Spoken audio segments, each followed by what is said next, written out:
I spent 31 years reading numbers the way other men read people. A spreadsheet never lies to you. It doesn't smile at your face and drain your account from behind. It doesn't tell you everything is fine while the foundation is rotting underneath your feet. Numbers are honest. They show you exactly what they are. I wish I had learned earlier that the people around me were nothing like the work I loved. My name is Gerald. I am 63 years old. I live alone now in a small house near Asheville, North Carolina, and I want to tell you what happened to me 18 months ago, because I think some of you already know this story, not mine specifically, but yours.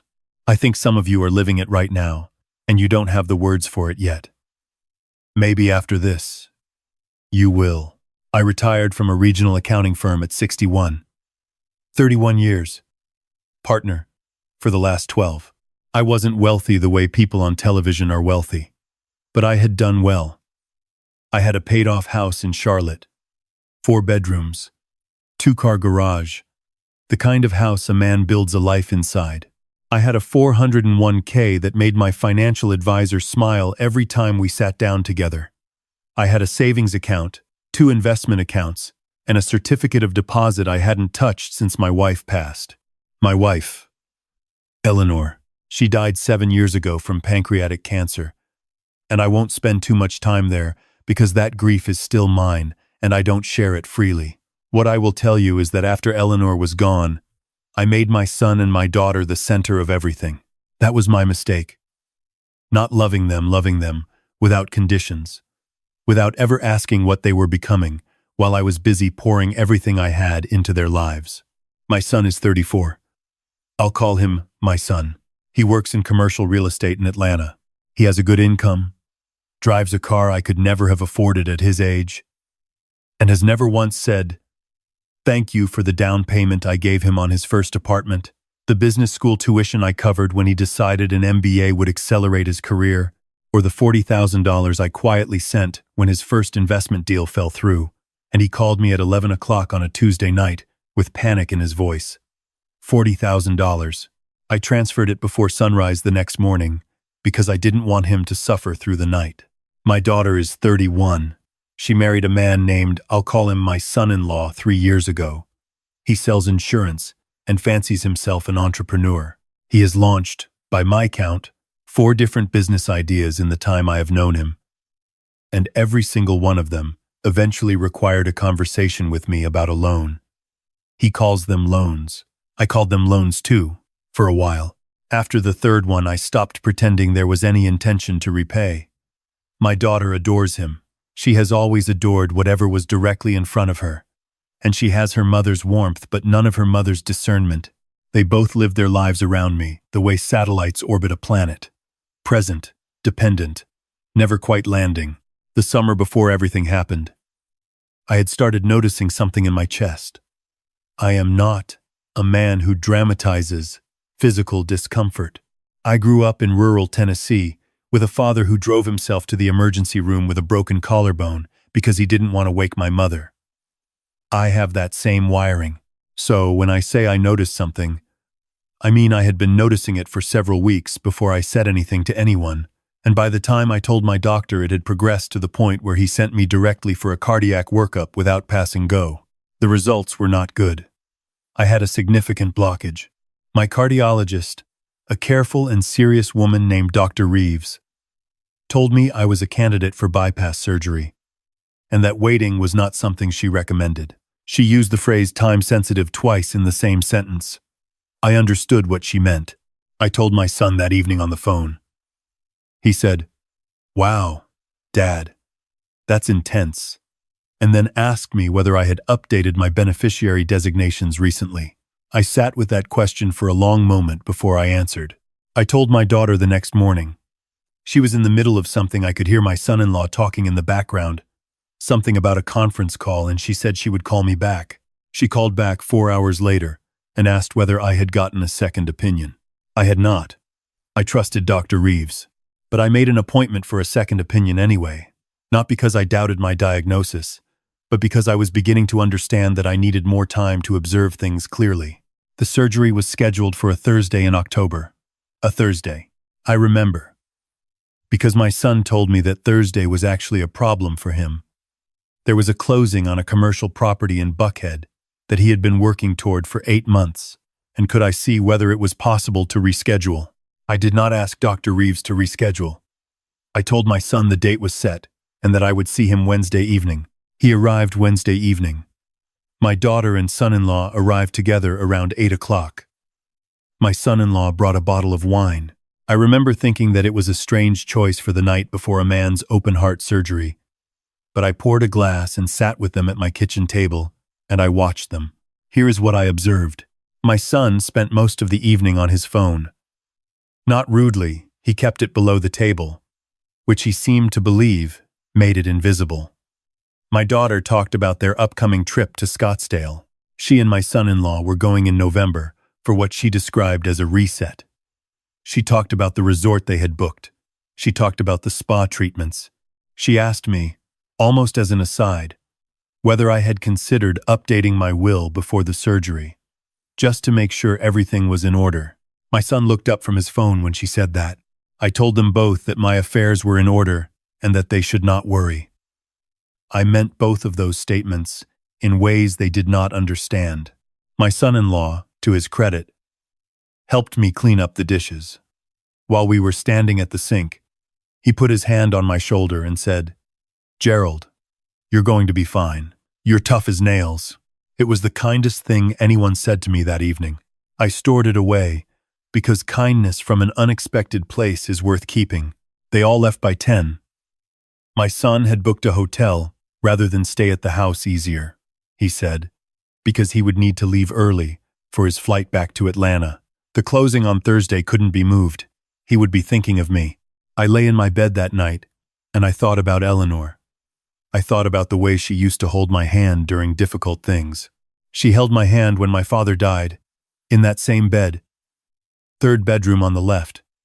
The September I turned 44. She held my hand during the biopsy that came back clean, and during the one 6 years later that didn't. I missed her hand. I missed it the way you miss oxygen when someone has their hands around your throat suddenly and completely and with absolute clarity about what you had taken for granted. I went into surgery Thursday morning alone. A volunteer from the hospital chapel sat with me until they took me back. Her name was Martha. She was 71 and had silver hair, and she asked me whether I wanted her to pray with me or just sit quietly. And I said sitting quietly was fine. And she did.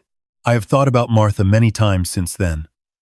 She owed me nothing, and she gave me everything she had to give, which was her presence and her silence, and it was exactly enough. The surgery took 4 hours. When I came out of anesthesia, I was in the cardiac intensive care unit, and there were tubes in places I do not need to describe. The nurse told me it had gone well. I asked her if anyone was in the waiting room. She checked. She came back and said no. I want you to sit with that for a moment. 4 hours of open-heart surgery, and no one was in the waiting room. Later, I would learn that my son's closing had gone well. He texted me at 7:15 that evening. I was still in the ICU, still mostly unconscious, saying, "Heard it went well. Call me when you're up." My daughter had called the hospital at some point during the day. The nurse who answered told her I was in surgery and it would be several more hours. My daughter said okay and hung up. She did not call back until the following morning, by which time I had been moved out of the ICU and into a cardiac step-down room and had spent one full night without a single family member's face in front of me. I had a friend. His name is Raymond, and he has been my closest friend since we were in the same accounting cohort in 1987. Raymond drove 3 hours from Raleigh when I texted him from the step-down room. He walked in with a paper bag from a diner I like, and he sat next to my bed and we talked for 6 hours. Raymond is the one who helped me think through everything that came after. I want to be clear about that because he deserves the credit. My daughter and son-in-law visited on Saturday. They were pleasant. They were warm. Actually, my daughter cried when she saw me, which surprised me, and I believe those tears were genuine. My son-in-law brought flowers. My son called during the visit and was on speakerphone for 12 minutes before saying he really had to jump. They stayed for about 2 hours. My daughter cried again when they left. which I also believe was genuine. None of that is the moment that changed things. The moment that changed things happened 3 days later, when I was still in the hospital, still attached to monitors, still walking the hallway in a gown with a nurse by my side to make sure I didn't fall. My daughter called, and I picked up, and before I could say anything, I heard my son-in-law's voice in the background. And what he said was this: "Can you wrap it up? We're going to lose our reservation." My daughter did not know I heard that. She asked me how I was feeling, and I told her I was improving, and she said that was wonderful, and she said she would come again on the weekend, and I said that sounded fine, and we hung up. I lay back against the pillow, and I looked at the ceiling of that hospital room, and I felt something shift inside me. Not anger. Not yet. Something older and quieter. The feeling of a man who has finally seen something he cannot unsee. I asked for a notepad from the nursing station. I started writing. I want to be precise about what I did over the following 3 months, because this is the part people always get wrong in stories like mine. I did not act out of rage. I did not make impulsive decisions. I am an accountant. I have spent 31 years moving carefully through complicated structures, finding the precise point where a number tells the truth. I applied those same skills to my own life. First, I updated my will. This is something I should have done after Eleanor died. But grief makes you procrastinate on paperwork. I contacted my attorney, a man named Lawrence, who I had worked with professionally for years. I told him I wanted everything reviewed and restructured. He did not ask many questions. That is why I like Lawrence. Second, I transferred my 2 investment accounts. Not hastily, not all at once, but over a period of 8 weeks, in a manner that was perfectly legal and carefully documented. A portion went into a trust I established for a scholarship at the community college Eleanor had attended as a young woman before she transferred to the university where we met. The rest I restructured under my own sole control, with Raymond named as the only other authorized individual. Third, I quietly closed the joint account I had maintained with my daughter as a holdover from when she was in college. She had not used it in 3 years. She didn't notice it was closed. Fourth, and this is the one that required the most patience, I worked with Lawrence to document every loan I had ever given my son and my son-in-law. The amounts, the dates, the conversations I remembered, reconstructed into written summaries and signed by me. Lawrence reviewed them. He told me that several of these, based on the evidence I had retained text messages, emails, a few handwritten notes I had kept in a folder in my desk drawer. Because I am a man who keeps folders, could be characterized as formal debts with legal standing. I told him to proceed accordingly. I came home from the hospital in November. Raymond helped me set up the house. He stocked my refrigerator and drove me to my follow-up appointments for the first 2 weeks. My daughter visited twice. My son came once, for a weekend, and spent a significant portion of it working from my kitchen table. I cooked for him. He said the food was good. On the last night of his visit, he asked me whether I had given any more thought to the question of the house, what I would do with it. Eventually, he framed it casually. He said he wasn't trying to pressure me. He was just thinking about planning, about being organized. He said he knew I liked being organized. I told him I had given it quite a lot of thought. He nodded and said good. And I watched his face, and I saw the thing I had suspected for a long time, which was that my son did not see me as a father so much as he saw me as a future transaction. That is a hard thing to know about your child. I will not pretend it didn't cost me something to know it, but knowing it clearly is better than not knowing it. December came. My daughter called to tell me that she and my son-in-law were hosting Christmas at their house in Greenville. They had invited my son, who was bringing a woman I had not yet met. They wanted me to come, of course, but they also wanted me to know that they were planning a trip to see her family in Colorado for New Year's, so the timing might be a little tight. I told my daughter that Christmas sounded wonderful and that I would be there. I did not tell her about the certified letters that Lawrence had sent the previous week. The letters outlined, in specific legal language, the total sum owed to me by my son and my son-in-law, respectively. requested a response within 30 days, and noted that failure to respond would result in formal collections proceedings. My son owed me $62,000 across 3 transactions. My son-in-law owed me $38,000 across 4. Neither of them had called me. Christmas was pleasant. My son's girlfriend was a quiet, intelligent woman named Claire, who worked in hospital administration. I liked her immediately and felt sorry for her in equal measure. My daughter made a beautiful dinner. My son-in-law was on his best behavior. We exchanged gifts.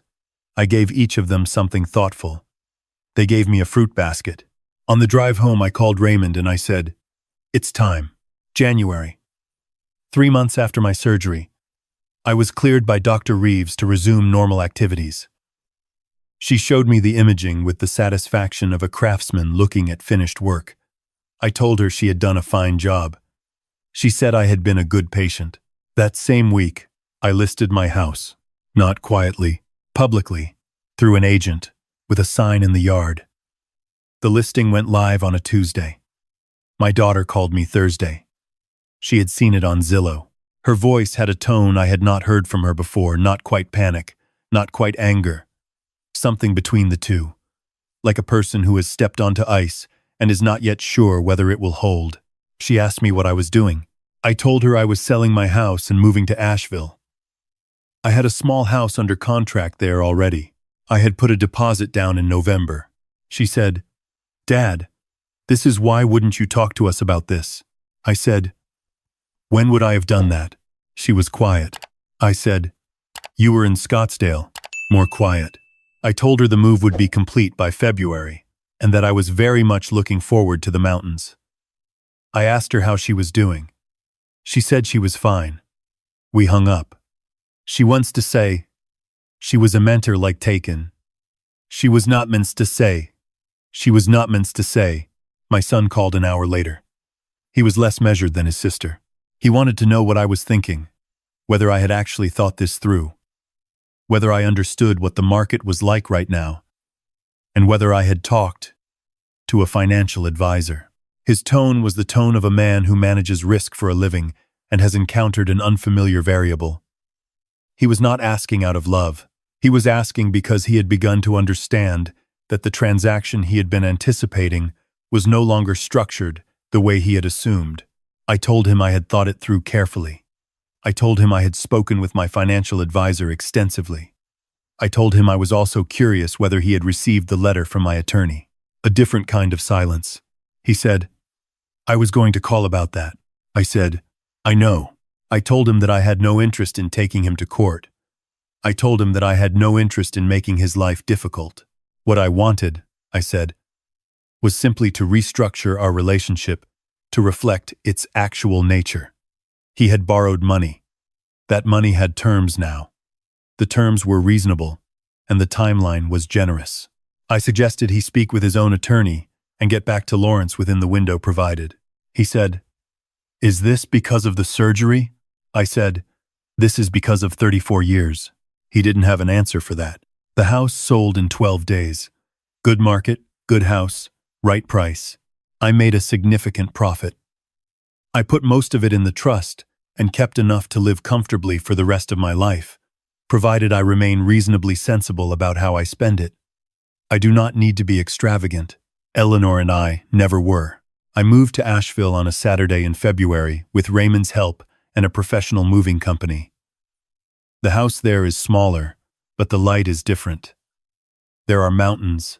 There is a community garden 3 blocks away, where I have taken a plot and where I am learning to grow tomatoes with more enthusiasm than skill.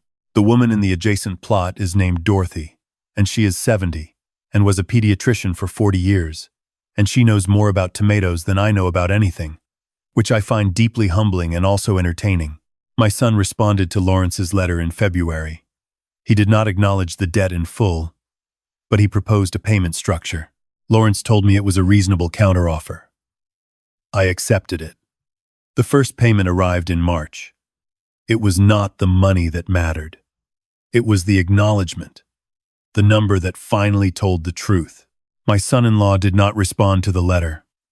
In April, Lawrence filed in civil court. I did not enjoy this. I want to be honest about that. There was no satisfaction in it. The satisfaction, such as it was, had already happened months earlier, quietly, in a hospital step-down unit with a notepad. Filing the suit was just the accounting work, the documentation, the closing of the books. My daughter called me when she found out about the civil suit. This conversation was different from the others. She cried, but not the way she cried in the hospital. She cried the way a person cries when they have been sitting with something for a long time and have finally stopped pretending they don't feel it. She said she was sorry. She said she should have been there. She said she had been telling herself that I was strong, that I didn't need her, that I would be fine without anyone holding his hand. And she knew that wasn't true, and she had told herself that anyway because it was easier. I listened to all of it. I told her that I loved her. I do. That has not changed. I told her that I was not interested in punishing her. The restructuring of the estate, the sale of the house, the letter to her husband, none of that was punishment. It was accuracy. I had spent several years operating under a set of assumptions that turned out to be incorrect, and I had corrected them. That is what you do with incorrect assumptions. She asked if she could visit. I said yes. She came in May, alone, without my son-in-law. She stayed 4 days. We walked in the mornings. I introduced her to Dorothy, who gave her unsolicited advice about her skincare routine that my daughter seemed to genuinely appreciate. On the third evening, we sat on my back porch, and my daughter asked me what I was going to do now, and I told her I was already doing it. She looked at me for a long moment. She said, "You seem like yourself." I told her I was more myself than I had been in years. I want to be precise about what I lost and what I found in all of this, because I think that precision matters. I lost the version of my family I had been imagining. Not my real family, my imaginary one. The one I had been funding and protecting and accommodating for years. The one that existed in my head as a comfort against the grief of losing Eleanor. That imaginary family had to go. It was expensive to maintain, and it was not real, and it was making me smaller. What I found was what was actually there. A daughter who had been careless with me but who was capable of remorse and change. A son who was transactional but who, given a clear structure, would honor his agreements, which is more than some people will give you. A son-in-law who was what he had always been, which I had known and ignored. A friend in Raymond who drove 3 hours without being asked. A stranger named Martha, who sat with me in silence when I needed it most. A neighbor named Dorothy who talks about tomatoes with the passion of a woman who has discovered late in life that growing things is a form of prayer. And myself. I found myself. I am 63 years old, and I am in better shape than I was at 58. My heart, the repaired one, the physical one, is working correctly. I take 4 medications, and I walk 40 minutes every morning on a trail that runs along a ridge where, on clear days, you can see the folded blue mountains stacking themselves up toward Tennessee. I think about Eleanor on those walks. I think about the 31 years of honest numbers and the things I should have counted more carefully.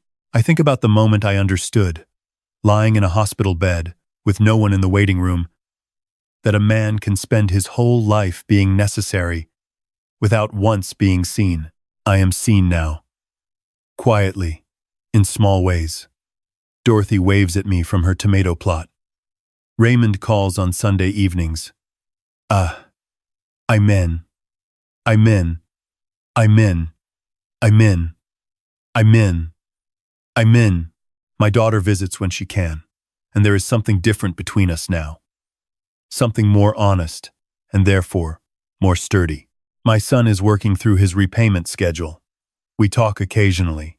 It is not warm, but it is real, and I have found that I prefer real to warm when I have to choose. The civil suit settled out of court in June. My son-in-law paid a portion of what he owed, and the remainder was structured into an agreement that Lawrence believes will hold. I do not expect to see the full amount. I have made my peace with that discrepancy. Some losses you write off and move forward. The important thing is the documentation, the clarity, the record that says plainly, this is what happened, and this is what it was worth. My house in Charlotte sold to a young couple nurses, both of them, at the hospital there. I imagine them in the kitchen, where I taught my children to make pancakes on Saturday mornings. I imagine them in the backyard, where Eleanor planted hydrangeas that still bloom purple every July. I hope they are good to that house. I hope they take care of the load-bearing walls. I know the difference between a load-bearing wall and a facade. I learned it the first time working construction. The summer I was 19, before accounting school, before Eleanor, before any of this. My foreman then was an old man named Devereaux, who had been building houses since before I was born, and he told me, "The facade is the part people see, the part that looks good from the street. The load-bearing wall is the part that holds everything up, and it is almost always hidden, and when it is gone, the whole structure comes down. Not slowly, and not gracefully." I thought he was talking about construction. He was talking about everything. You spend your life being load-bearing. You hold things up.